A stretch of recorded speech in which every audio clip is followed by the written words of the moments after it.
New York City, the makers of Clippercraft clothes for men, and 1,036 leading retail stores from coast to coast, present the world's most famous detective, Sherlock Holmes.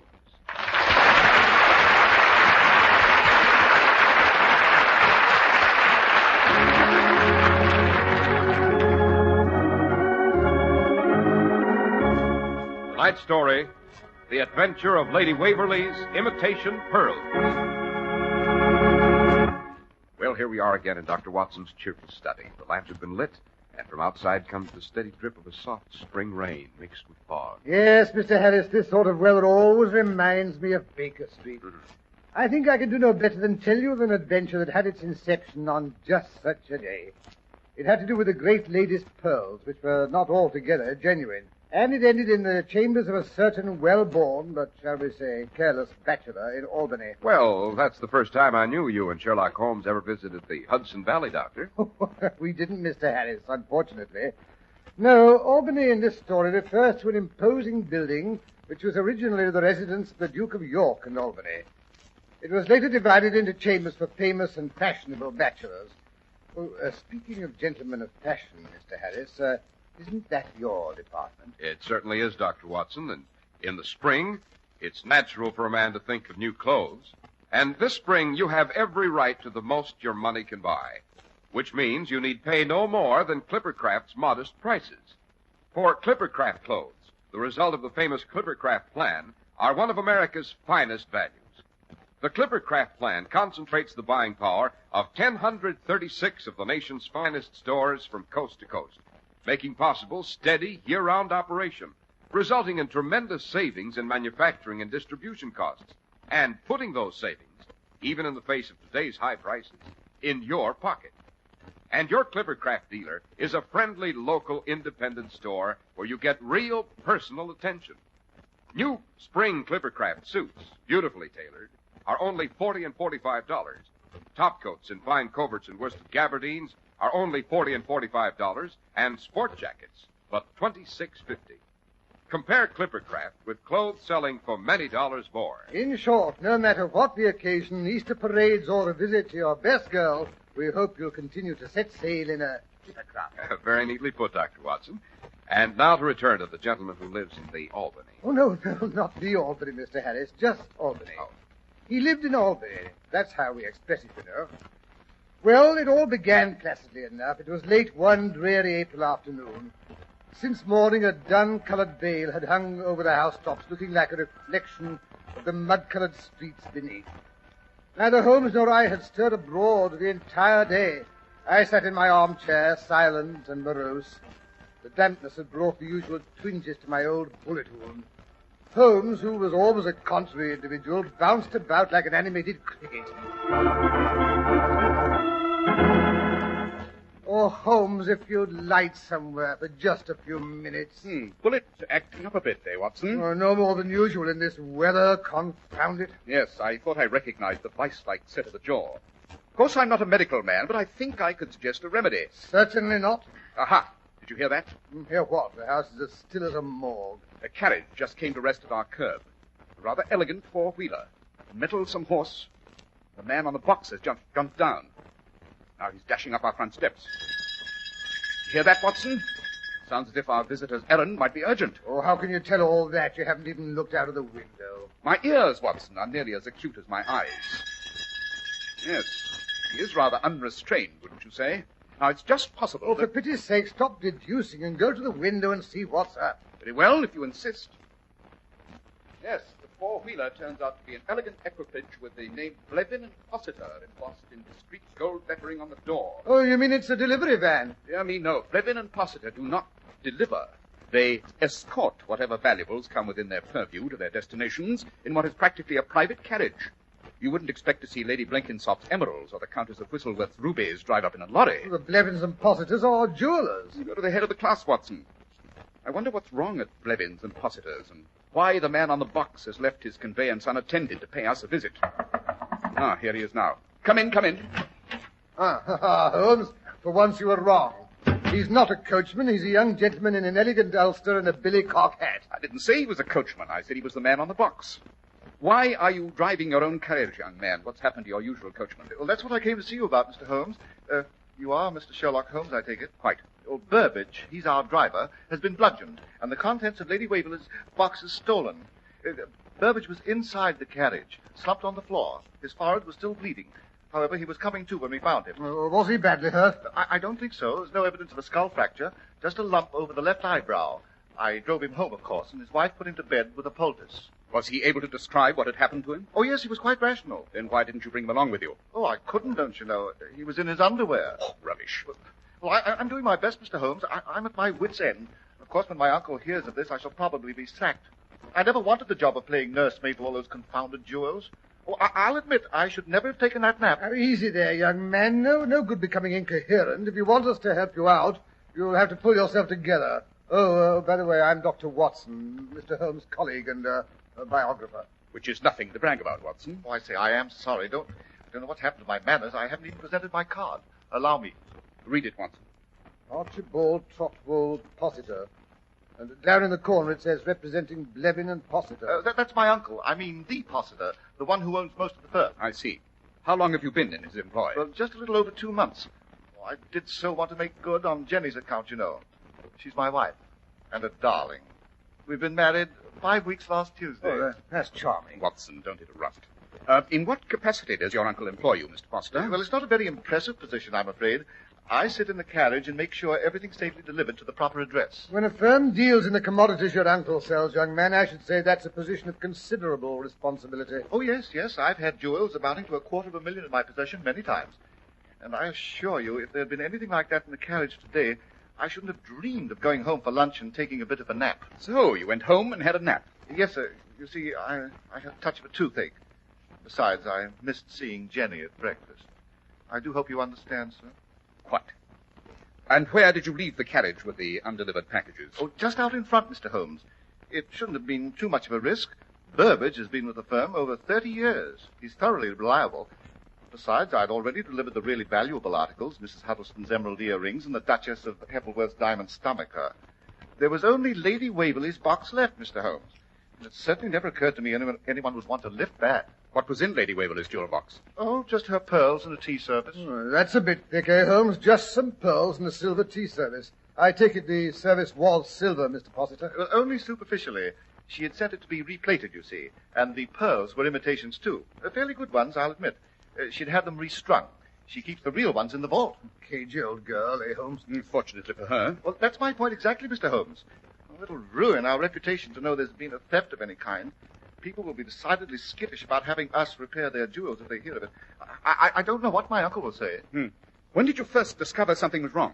Well, when Jenny woke me from my nap. I hadn't meant to take more than 40 winks, but it was nearly 2 o'clock when she started to shake me. Archie! Archie, darling. Hmm? Archie, wake up. Oh, it's too early to get up. Archibald, you are up. At least you ought to be. It's the middle of the afternoon. And Cook says the carriage has disappeared. What carriage? Blevins and Positors, of course. Cook says she thinks something's happened to Burbage. She took a look out the window while she was washing the dishes. She says she saw Burbage talking to a tall gentleman in a top hat. Next thing she noticed, Burbage seemed to be taken ill or something, because the gentleman was helping him into the cab. Cook says she was just fixing a cup of hot tea to take out to him when she looked up again and saw the carriage disappearing down the street with Burbage on the driver's box. So he must have recovered, I guess. Oh, but that's impossible. I mean that he'd drive off like that. Maybe he wasn't feeling very fit and decided he'd go home, too. Oh, don't be ridiculous. Burbage wouldn't do that, not without letting me know. Well, he has. So there. And I'm not ridiculous. Oh, there, darling. I didn't mean it. You did so. You just don't love me anymore. Oh, I do. I love you madly. I haven't time to discuss it now. Where's my hat? I've got to go out and find that confounded carriage.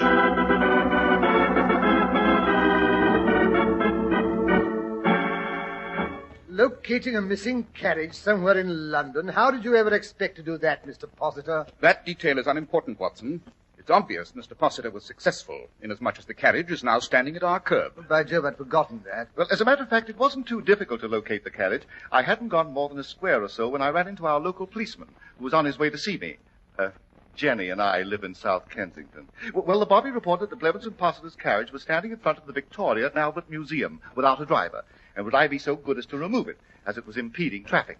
But you say you found Burbage inside the carriage. Why hadn't the policeman noticed it? Well, he was on the floor, covered by the horse blanket, Mr. Holmes. Well, it's fortunate the Metropolitan Police has us to assist them, eh, Holmes? Or someone might take off with the Bank of England. Don't be fatuous, Watson. Go on, Mr. Possiter. You found the coachman under a horse blanket, but stripped to his underwear and with a gash on his forehead. Where exactly on his forehead? Well, over his left eyebrow, just under the hairline. There was a lump as big as an egg, too, and his hands were tied behind him with a large handkerchief. His own? Oh, no, Mr. Holmes. It was made of the finest cambric. As a matter of fact, I brought it along with me. Here it is. Oh, good boy. Interesting. Most interesting. Well, there's nothing distinctive about that handkerchief, Holmes. Not even a monogram. On the contrary, my dear Watson, this handkerchief is most helpful. It tells us that the criminal, for it's undoubtedly his handkerchief, is addicted to the use of scent. Bergamot, to be exact. He's also a pipe smoker who carries a not too well-closed tobacco pouch. Notice the shreds of tobacco which still cling to the fabric. Rather rare tobacco, if I'm not mistaken. Yes, we shall have to investigate it further. My high-powered microscope, Watson. Oh, very well, but what you expect to deduce from a shred of tobacco... Neglect no source of information, Watson, no matter how infinitesimal. Yes, from a drop of water, the true man of science can deduce Niagara Falls, as I've said before. Oh, fiddle-faddle. In spite of Watson's derogatory remarks, Mr. Possiter, I am probably the greatest living authority on tobacco, both in the unsmoked stage and later when it's become ashes. But while my colleague is setting up the microscope, suppose you tell us exactly what the coachman, Burbage, had to say for himself. Well, yes, sir. Well, I found the carriage in front of the museum right enough, and when I opened the door to look inside, I heard a moaning and groaning. Help! Oh, help! Hello, what's up? Help! Get this blanket off of me. Burbage, whatever are you doing there and in that condition? No, close the door, Mr. Possiter, sir. I wouldn't want to draw a crowd. Not in my underwear. Now then, what's happened? I've been conked, sir. What? Stood behind me, he did, when I wasn't looking.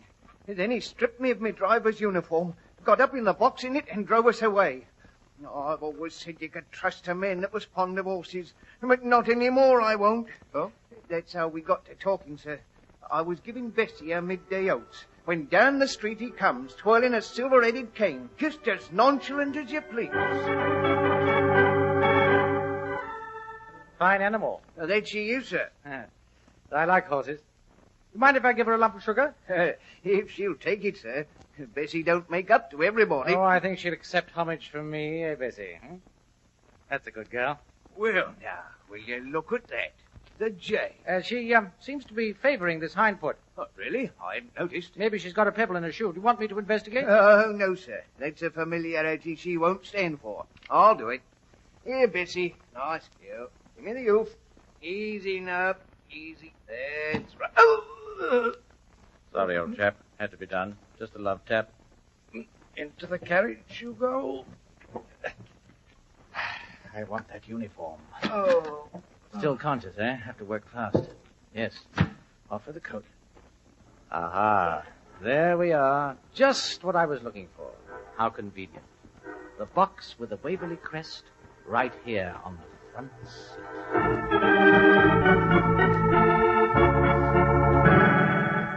And so he stripped poor old Burbage, Mr. Holmes, and tied his hands with that handkerchief. After which, he drove the carriage away in Burbage's uniform. But only as far as the Victoria and Albert Museum. At which time he removed the Waverley box and disappeared at his leisure, still wearing Burbage's clothes. No one would think of questioning a man carrying a large, important box if he were wearing Blevins and Possiter's uniform.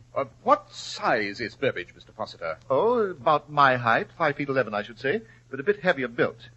I don't suppose you have any idea who the thief could be, Mr. Holmes. No, his description doesn't tally with any of our better jewelry robbers. What description? Not a word's been said as to what the man's like, aside from the fact that the cook says he wore a top hat. On the contrary, Watson, he's about 5'11", or he wouldn't have disappeared wearing Burbage's uniform.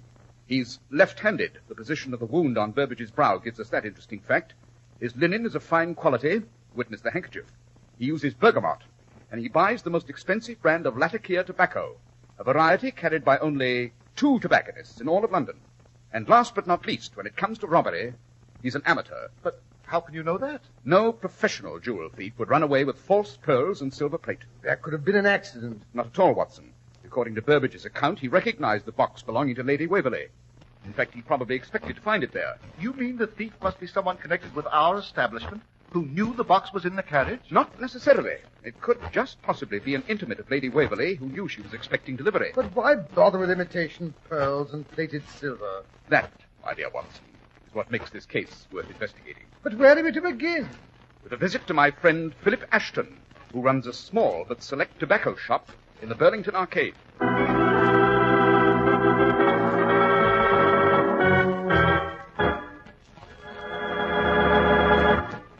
Naturally, there's a reason for Clippercraft's sensational values. It's applying the world's most modern production methods to the fine old craft of clothes making. That's how we bring you truly fine suits for only $40 and $45. Suits that look really expensive. And top coats, fine coverts and worsted gabardines for only $40 and $45. And sport jackets for only $26.50. Smart new spring fabrics, including long-wearing worsteds, are ready for you right now. You'll be delighted, too, with their smart styling and the designing skill that assures your comfort. It's all the result of the unique Clippercraft plan, which concentrates the buying power of 1,036 of the nation's finest stores from coast to coast. Yes, selling expensive clothes at inexpensive low prices at the nation's finest independent stores is the great big idea behind the Clippercraft plan. That's why men who know insist on Clippercraft clothes. So be sure to visit the Clippercraft store in your city. These leading stores in the metropolitan area are proud to add their names to Clippercraft in your suits, top coats, and sport jackets. In Manhattan, Saks 34th, Broadway at 34th. John Wanamaker men's stores, Broadway at 8th and 67 Liberty Street. In Brooklyn, Abraham and Strauss. In Newark, New Jersey, Boulevard Men's Shop, Kresge Newark. And in Jamaica, the B&B Clothes Shop, 16408 Jamaica Avenue.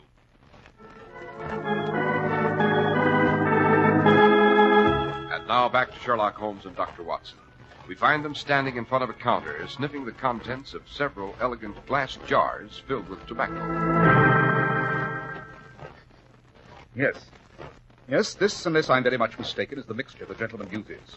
Mr. Ashton, are there many gentlemen who buy this variety of tobacco? Why, no, Mr. Holmes. It's rather special. And besides being expensive, I sell it to only 4 gentlemen in all. Tell me, among those 4, is there an individual who's about Watson's height, well-dressed, who carries a silver-headed cane, is left-handed, and has a weakness for bergamot scent? Why, no, Mr. Holmes, I'm afraid there's not one of the 4 fits that description. No. Mr. Hopworth has a silver-headed stick, but he's taller than you are. Mr. Eubanks is very short and can't abide scent. The Honourable Clarence Beswick is right-handed, crack tennis player, you know. Colonel Jameson never appears out of uniform. That tears it, Holmes. Maybe your confounded deductions aren't so infallible after all. No, hold on, though. There was a young gentleman came in yesterday answering that description. He purchased some of this tobacco? No, the young lady bought it for him. She buys it for all her admirers. He seemed rather shy about accepting a present from a lady, but she laughed and said she expected a present from him in return. Said he had never given her a proper present like some of her admirers. Can you remember the gentleman's name? I'm afraid not, Mr. Holmes. She didn't mention it. Just called him Freddie. But I do know the lady's name, sir. Fine lot of good that'll do, eh, Holmes? One blind alley after another. Stop burbling, Watson. What is the lady's name, Ashton? Violet DeVille, the new prima donna at the Gaiety. The one there's been all that talk about. Of course, Holmes. That's the girl the King of Portugal was supposed to have been so crazy about. Showered her with jewels. She's supposed to be one of the reasons he lost his throne. So is every publicity-hungry actress in Europe. You mustn't believe everything you read in the papers, Watson. Oh, balderdash. Well, what do we do now? Now, let me see. It's just half an hour till curtain time. Dear little Violet should be putting on her makeup. I think if we drop around to the Gaiety, we might persuade the lady to show us the latest addition to her jewel collection.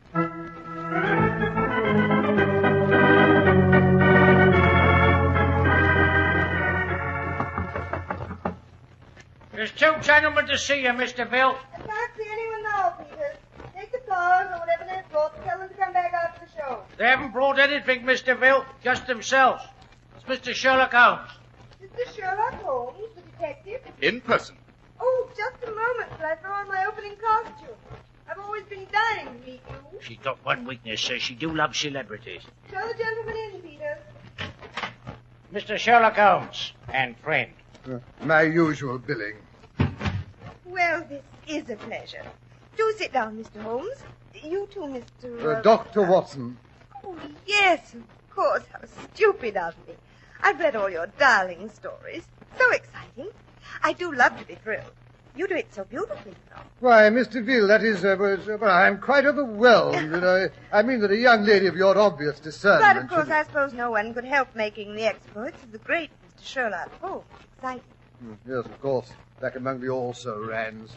And now, Mr. Holmes, I'm just bursting with curiosity. What brings you here?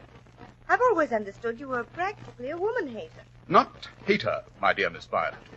I'm just, shall we say, on to their little tricks. Oh, dear. And I was so hoping to try mine out on you.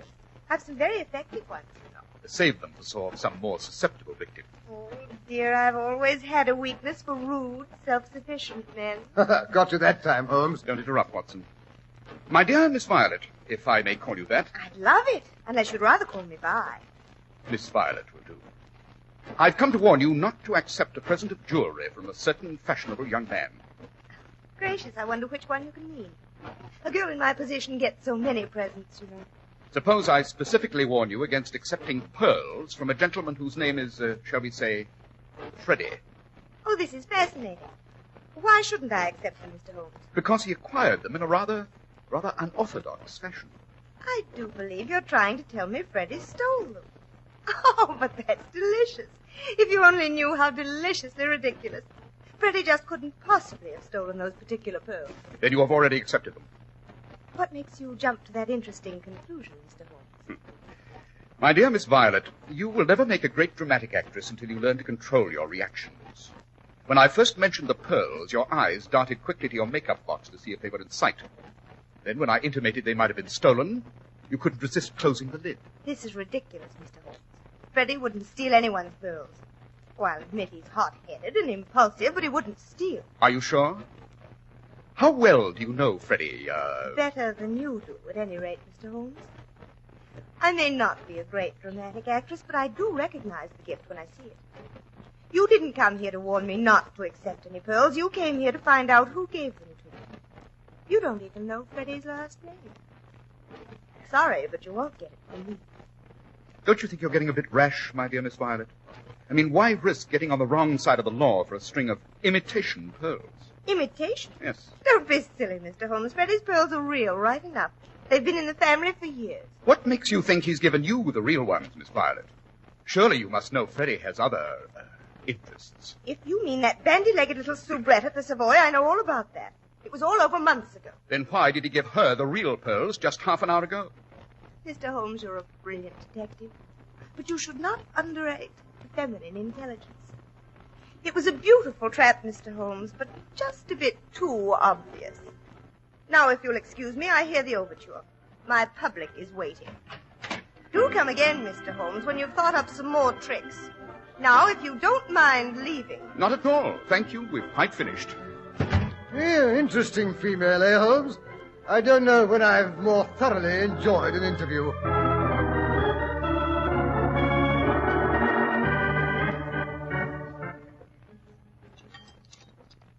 Ah, an excellent dinner, if I do say so myself, Watson.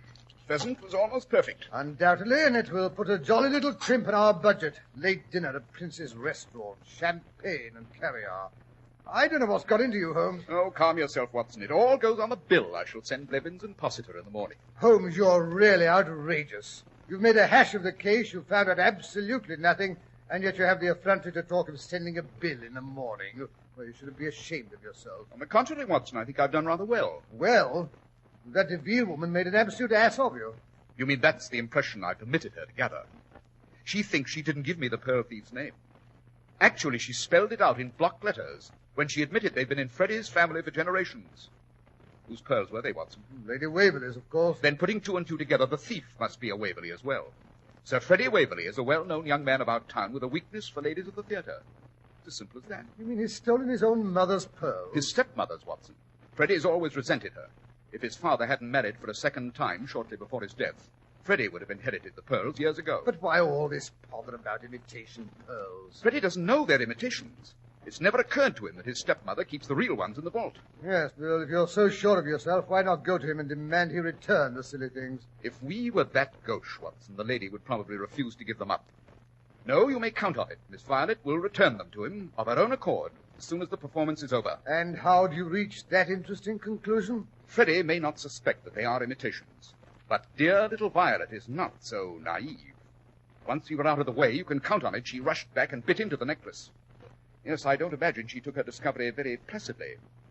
They must have had an interesting performance tonight at the Gaiety. Yes, but Holmes, that performance was over nearly 20 minutes ago.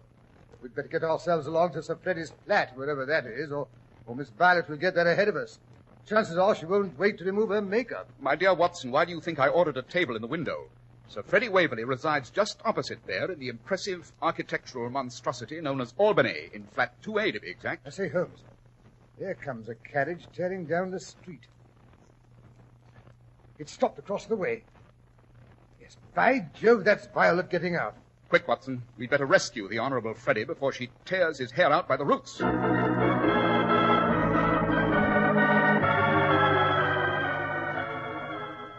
Down this corridor, Watson. Yes, there's Miss Violet. Just going to 2A now. Violet, darling. But how jolly to see you here. I mean, I hadn't hoped so soon, that is. You would have received the pearls this afternoon. Not those pearls.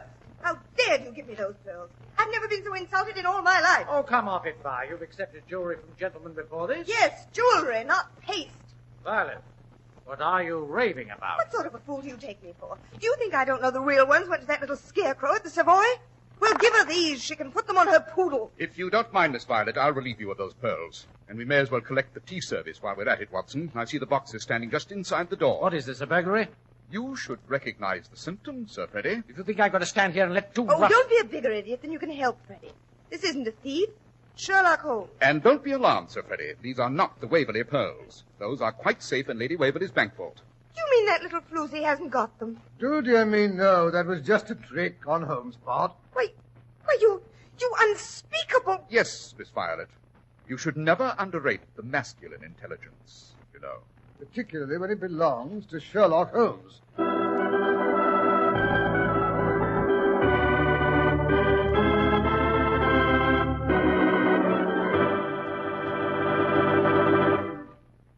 Well, I must say that was a neat bit of work on Holmes' part, Dr. Watson. And now, how about a hint about next week's story? Right. Well, next week I'll tell you how Holmes made a startling and dramatic appearance after several years' absence, and how we stalked a tiger who carried one of the most ingenious and deadly weapons Holmes was ever threatened with.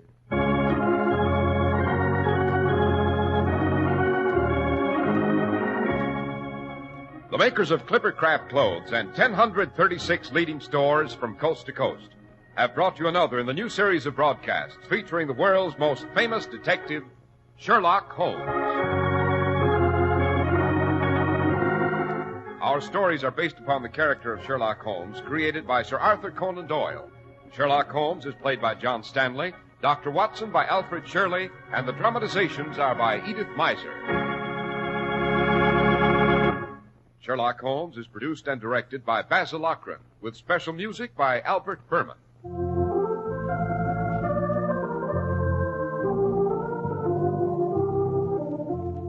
If you don't know your Clippercraft dealer, write Clippercraft, 200 Fifth Avenue, New York City. Be sure to listen next Sunday to Sherlock Holmes in The Adventure of the Empty House.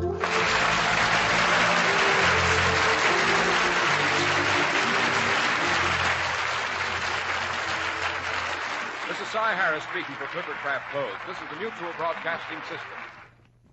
Melvin Elliott with the news will follow station identification.